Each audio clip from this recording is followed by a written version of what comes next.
It's a good time of the year when the best of videos are back.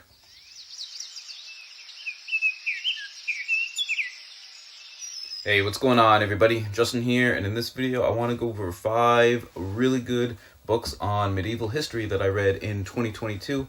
I think only one was actually published in 2022, but these are just the times that I actually read them. Though I think all of them were 2018 or newer, so they're actually all fairly recent. Just like I said, only one in 2022 itself. I'm gonna be doing a whole bunch of these sort of best of videos. I used to do them a lot more often, like at the beginning of the year, and I think usually like kind of like a midway check-in type of thing to see which ones are like kind of front runners and which ones fall off and whatnot. But yeah, if you have a topic of history that I read like this, like that you want me to do next, or nature books, so we got different topics. I think we got plants, animals, environmental stuff, ancient history, classical history, biographies, everything like that. I think I got enough good ones where I can do lists for like all of them. So yeah, leave a comment down below about which kind of topic in the niches that I read that you'd like me to see next. I figured I'd start with a history one just because I'm participating in Historathon, which is a year-long history reading initiative type of thing. I'll leave my video up in the corner. I can't remember which corner it is anymore, but I'll leave that in the corner. I'm not a host, but I'm definitely joining. It's just a really cool thing kind of going on. But yeah, definitely check it out, and then check out all the other ones doing it as well. But let's just go ahead and get started. And this isn't really in a particular order per se. I don't think this time. All 5 of these are just like the top. These will be the top 5 that I read. There was a few kind of flops for sure that I read in medieval history this year, but we'll go with like 3 that were just really, really good, and then my top 2 that I guess I'd probably put as tied for the best medieval history that I read. So let's get started. Medieval Bodies, Life and Death in the Middle Ages by Jack Hartnell is number 1. Oh, why did I just say number 1? I was gonna say number 5, and then I was just like, I just told you I didn't rank them. But well, first up, we'll go with that one. This was actually recommended to me a long time ago in the comments, and for sure it was definitely just a really cool one. I really enjoyed this one. It was a social history in the sense of the author takes like the different body parts of a person, like the head, eyes, all the way down to like your feet and legs and stuff, and kind of not adapts it, but kind of shows how the medieval person either used those body parts or organs like during their kind of daily lives, and just like what was going on with them. For example, like with feet and legs, it was all about sort of actual like traveling in the Middle Ages, and how you got around on foot, and like moved around, how far people actually like went and things like that. I find that stuff just really, really cool. I just really enjoy social history type things, and like I said, he did it through, like I said, all parts of the body, and just kind of different scholarly opinions of the times, like what, different organs were used for, and how people actually thought, with like the 4 humors and things like that. But like I said, just kind of like what the regular people were just sort of doing, and just interpret it through like a different kind of lens. I really enjoyed it. I think if you enjoy social histories, you will too, for sure. Next up, we have a Viking history, and I'm always on the lookout for a really, really good history of the Vikings. I've read a lot of sort of either bad ones or middle of the road type ones. Most of the time it's like 3. I usually give them like 3 stars or 3.5, something like that. I've never, even this one, I know I gave it 5 stars. It's definitely the best one I think I've read in many years, really. I wouldn't call it like, a gold star magnum opus type book, but it is on a pretty cool topic. We got the Wolf Age, the Vikings, Anglo-Saxons, and the Battle for the North Sea Empire by Torre Skya.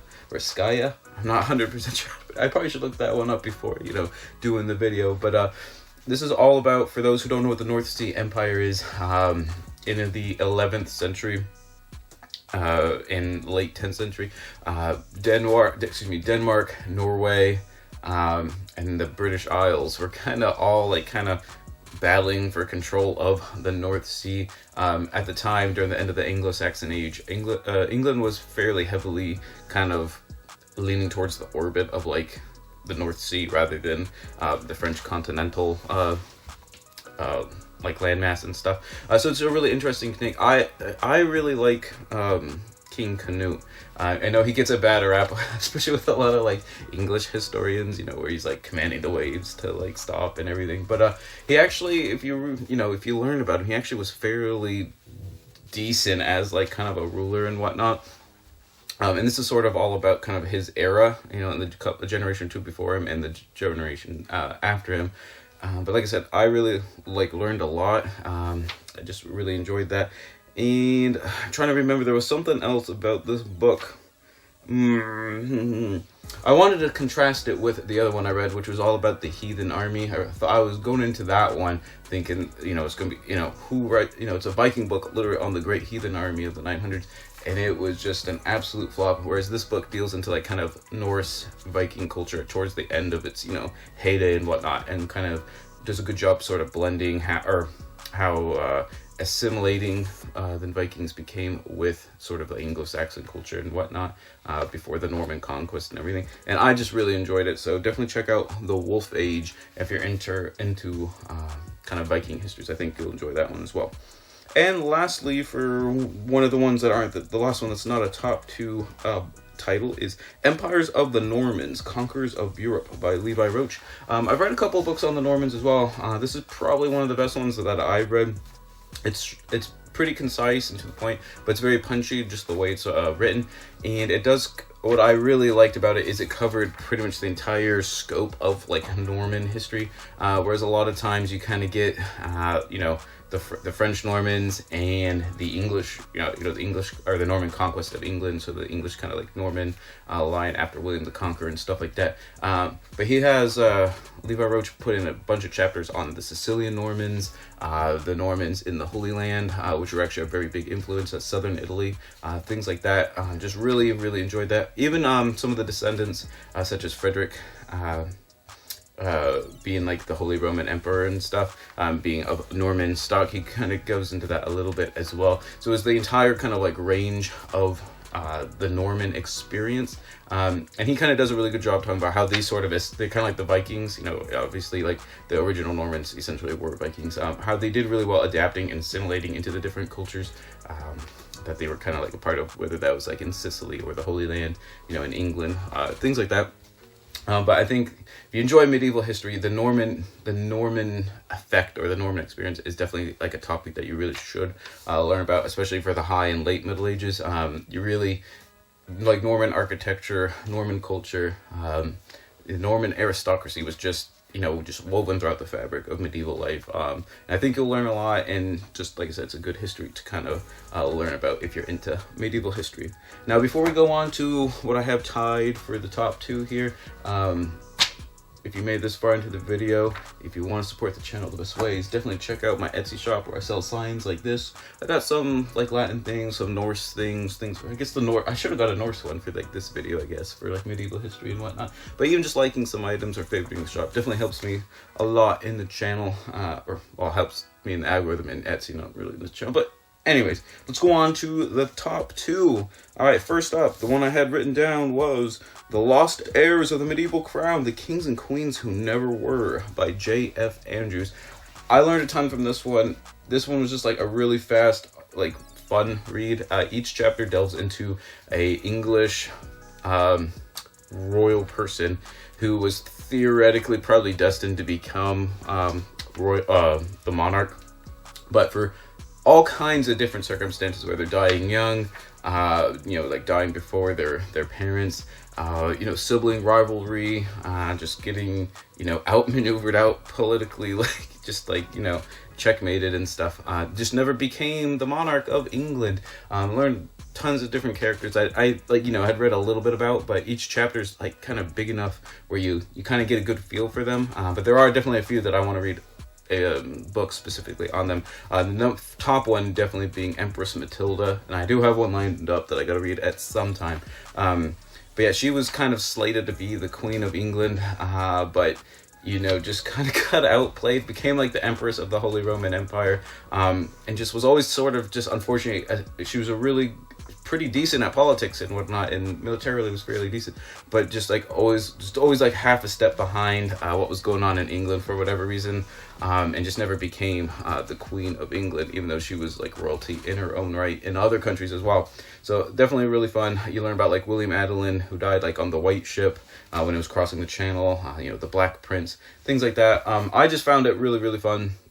Just learned a lot about characters that kind of get brushed over a lot or glossed over just because, they actually didn't become the monarch. So whoever did sort of kind of takes, precedence, I guess, in a lot of histories and things like that. But like I said, there's just a few of them that I want to read like fuller accounts now on them. And one takeaway that I remember reading from this book was like, especially before a lot of these sort of royal monarchical like rules of heredity were like super codified.